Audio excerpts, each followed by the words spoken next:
Welcome back to part 2 of our interview with Gift. Let's jump right back into it. Welcome to the art and science of difficult conversations, where we believe when you communicate better, you live better. As always, I'm Chris, one of your co-hosts, and I own Leadership Potential, where I'm passionate about ending accidental leadership. And as always, I'm joined by Lucy, owner of Mindfittery. Which is mental fitness gym for leaders, their teams, and even their Gift, would you be open to doing a couple of just role play scenarios? Absolutely.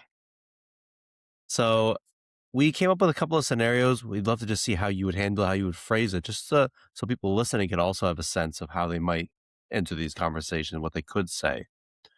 So let's say you're speaking to me. I'm your manager. We have a team of like maybe 10 people. I'm planning a team retreat, and I didn't consider your needs or anybody else's needs in terms of accessibility and things like that. How would you approach that conversation with me? Hmm. I'd like, hey Chris, I really appreciate the work that has gone into planning this retreat. I just wanted to flag to you that um, there are access issues to consider, and I wanted to do this at a very early onset before it's too late. And then I'll talk about the venue. Technically meets the minimum access requirements, but it doesn't actually work for most people within our team. And I would even say, like, I can understand the appeal of like just sticking with the minimum. Um, and but I would say that there are a few small tweaks that can be done to make this more inclusive for people. Um, and yeah, so pulling kind of like those alternatives and phrasing it as tweaks, it makes it manageable, and it makes it uh, you know palatable. It's like bite-sized tweaks, if you will. And then I also even offer my assistance. Like, would you be open if we did this together? Because at times it's about capacity, right? The person may not have, the capacity to do it alone, or they may not even have the know-how um, uh, to do what needs to be done to make it even more accessible. Um, and I'd say, like, like the end result here is to make sure that no one feels excluded. And as a manager, that's something that I know would be important to you is, Yeah. everyone feels included, not excluded. And yeah, that's how I'd approach that situation. I love that approach. I think it speaks to what you just said as there's a lot of work to be done. You're not just coming to me with a complaint saying, "Hey, Chris, this is gonna work. Fix it." Like Yeah, you had an idea of like, "Hey, we should have some of these tweaks that would make it like these are yeah. small things. I can help you with it." I think that's a really powerful way of approaching it as opposed to just dumping it back on my lap. Thank you. Yeah, like the thing is, like, I believe everyone is very well intentioned. No one is going out there with the intent of like creating exclusion or creating harm, and it's all about the tone on how you approach something. And oftentimes you'd be surprised the way you approach a situation. If you approach it from a collaborative standpoint, that person is more inclined and is more ready to receive, right? It's kind of like the difference between like, calling out someone and then calling in someone, right? And nobody likes to be reprimanded, including your supervisors, you know and all the defense, you know, shares go up Yeah. when that happens. So I was trying to approach from a very collaborative standpoint and start the foundation from a sense of like, this is coming from a great place. This is coming from a well-intentioned place, and the person just doesn't know, and they may be needing a little bit of extra help to get Mm, to where they want to go. I love that. And how would you have handled it if you didn't know what the tweaks could have been? If you were also like that won't work. I don't know how we could fix it. Like, how would I'll you be like, approach that conversation? yeah, I'll be like, um, let's look through it together. Let's research it together. If not, let's talk to our employees and see what they need, because we may be guessing what's needed, but they know exactly what's needed for them to feel included and for them to have full access, right? They need to be on the driver's seat, not us. As much as I may be an expert in a field of, access and inclusion, I don't know it all. So like kind of having that perspective of like, I am eternally a student, goes a long way. I love it. Gift, let's say we have another scenario where, let's say we can pretend I am somebody here that has had conversations with my employer about accommodating me in certain situations. And I've been rejected in the past, and I feel frustrated and demotivated. How would you coach me, or what would you tell me to support me to, I guess, not give up, and then during the conversation, what could help me even emotionally not give up during that difficult conversation? Absolutely. First, I want to meet you where you are, right? And for me to do that is, I want to reaffirm and to highlight that what you're asking for, is reasonable. What you're asking for is not you being difficult. What you're asking for is a right, right? And then after that, then I move into the more theoretical stuff, like in terms of how to structure something. So I'll say, start with impact. Look at, when I don't have this accommodation, it affects my, productivity and health. And also so that's basically starting with the impact. So what is the impact? The impact is like when I don't have this is how it affects my productivity, or this is how it affects my health, however that may look like. And then I'll say name the gap, right? You know, it comes back to the conversation I had earlier about policy, right? Understand the policy, right? And say like, I understand that the policy says A, B, C, D. In practice, in the real world, in practice, that doesn't meet my access needs because of A, B, C, D, right? So you name the gap, Hmm. they acknowledge, that there's something in there within the policy that does not represent the real world, right? And then after that, you need to be specific. So what are you requesting here? I am requesting A, B, C, D. And in that detail, also highlight the date. So I'm requesting A, B, C, D by June 2026 or by December 2026, right? Hmm. You're specific, you're really intentional in what you're asking for. Um, and you also ask, like, because as I mentioned, you you want to assume good intentions, right, behind every decision that is being made by decision makers. So you want to also ask a grounding question, like, what's the actual barrier to approving this? Ask them, what is the actual barrier for approving this? Because we don't know what's happening behind the corner office. We don't know what happens behind the desk, right? So that's basically how I would coach someone. And then after that, we plan for, contingencies and how we can escalate something. And of course, I can't stress this enough, document everything all the time. Hmm. It will go a long way. Paper trail, paper trail. Um, write notes during meetings. Uh, yeah. Would you also get the HR department involved? Let's say, would you recommend me I talk to an HR person before having a conversation with the leader, or So invite HR into the conversation? yeah, I mean, HR, I view it as like the the highest escalation point.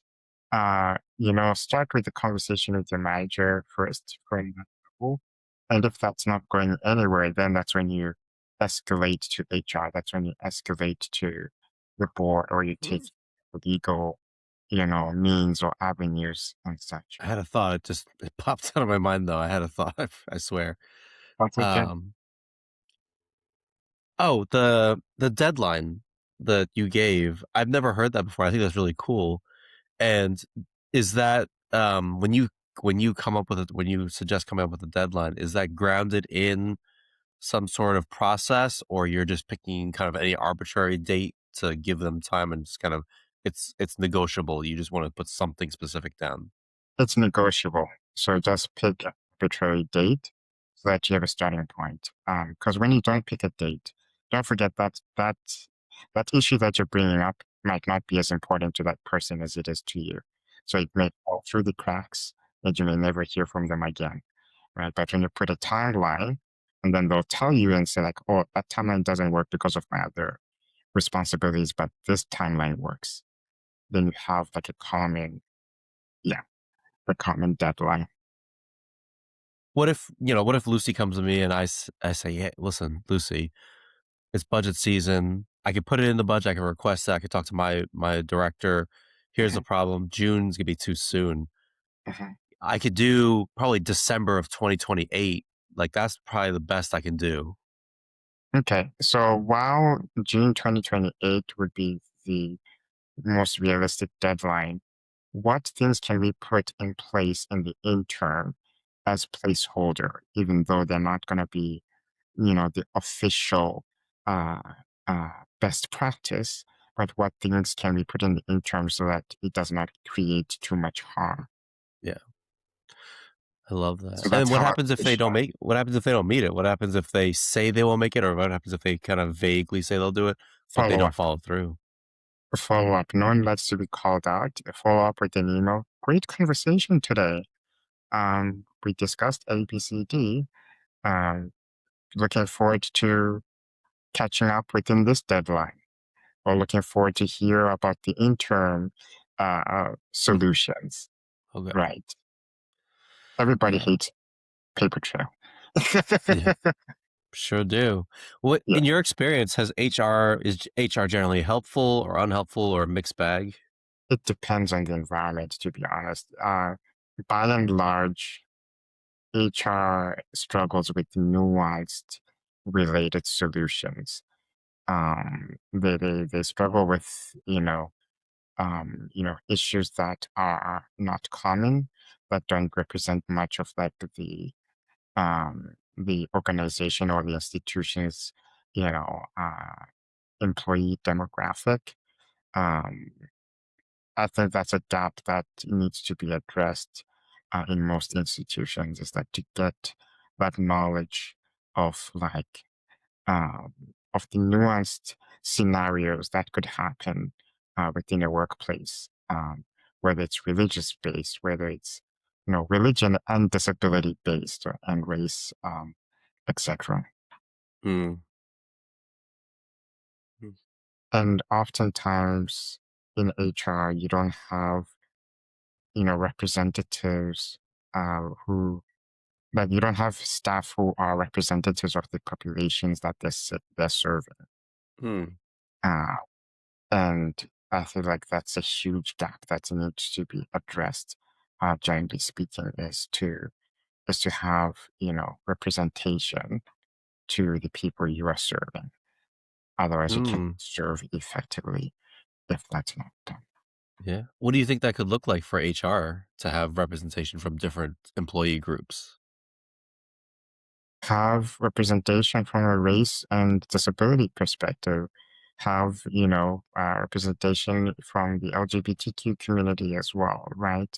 Uh, and gender as well. Like, that's how I think it should look like. That target, like hire staff, do some targeted hiring for HR, so Mm. that you can truly create an inclusive space for your employees. Here comes another question. Mhm. Um, when somebody feels the place is not inclusive, and let's say they need the job, but they feel discriminated or almost bullied. Um, but people say, well, maybe their manager is not supportive, their HR is not supportive. What would you recommend somebody in that situation?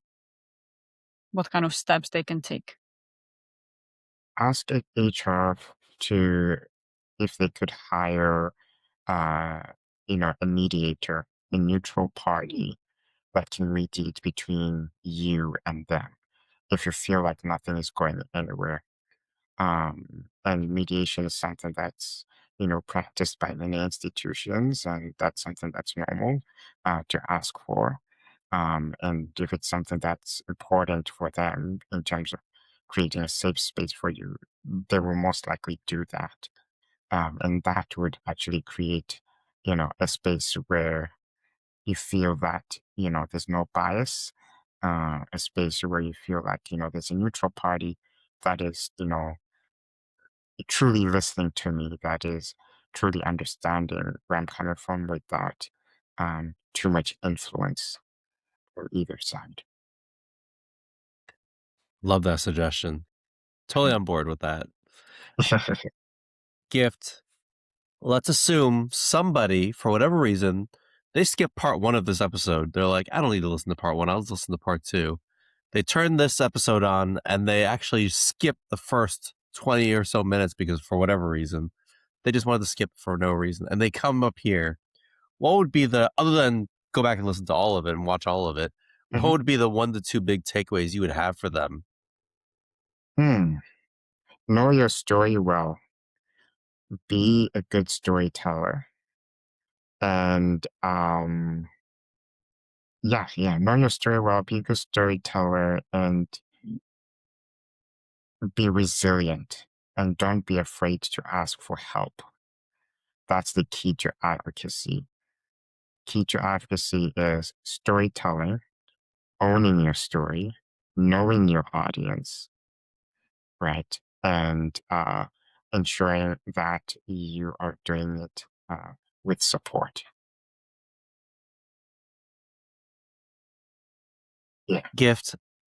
I really appreciate you being on here. I think everything you said was so cool and interesting and just made me think about a lot of things differently in terms of advocacy because I don't know much about advocacy. So it's great to hear your perspective and get that Thank you for master having class on me. how to I do it. really appreciate this call. Um, let's say somebody listened to this episode and they're like, I want to learn more. I want to connect with Gift. What's the best way they can reach you and contact with you and maybe even work with you? Yeah, they can reach me at Chuma Consulting, so TSHUMA consulting at gmail.com, or they can reach me on LinkedIn. We can put in my LinkedIn info and the description. And yeah, I'm always happy for collaboration opportunities and just engaging in conversation with people. And through your freelance work, you also work with organizations, right? I do, I do. I do organizations, post-secondary education as well. It's Nice, quite a nice. diverse group of people. I Um, know, but it's so needed, it right? is. It's because people need, a seat at the table, whatever that environment may be, whether it's in employment, whether it's in education or in art. It doesn't matter. Everyone needs a table. They shouldn't be restricted where they should sit. Mm. Yeah, absolutely. Which I think is interesting. I think it's interesting that we're having this conversation because the three of us here, are minorities in one domain or Mhm. another. Yeah, So it's interesting. We all have different perspectives, but similar kind of experiences of noticing those gaps and feeling the need for more kind of inclusion, more voice in the conversation. absolutely. Absolutely. It feels great to be part of this conversation and to engage with people who understand on some level, what discrimination may look like within your respective environments. So uh, this has been an enriching and empowering conversation for me as well. Thanks so much, Gift. Lucy, do you have anything for the people going on? How can they find you? People can find me on LinkedIn. Disclaimer, I might take longer to respond. So better way to contact me is through my website, mindfittery.com. And if you want to increase your resilience, even if you heard us and say, Lucy, I'm ready to advocate for myself, I have the tools, but my mindset is not there. I still have fear around this. So maybe you can take the free saboteur assessment to see what is sabotaging your resilience, what are the triggers, and what are the strategies to address that. So you can go and advocate for yourself. And you can find it on mindfittery.com/be free. BEFREE. So you can be free from that self-sabotage. What about you, Nice. Chris? How people can reach out to you? You asked me this. I think I'm on the regular places. You can find me on LinkedIn. I'll say that I want to do a test to see if anybody's actually even still listening or watching at the end of this episode, because they know it's the end. Like, they don't need to watch it.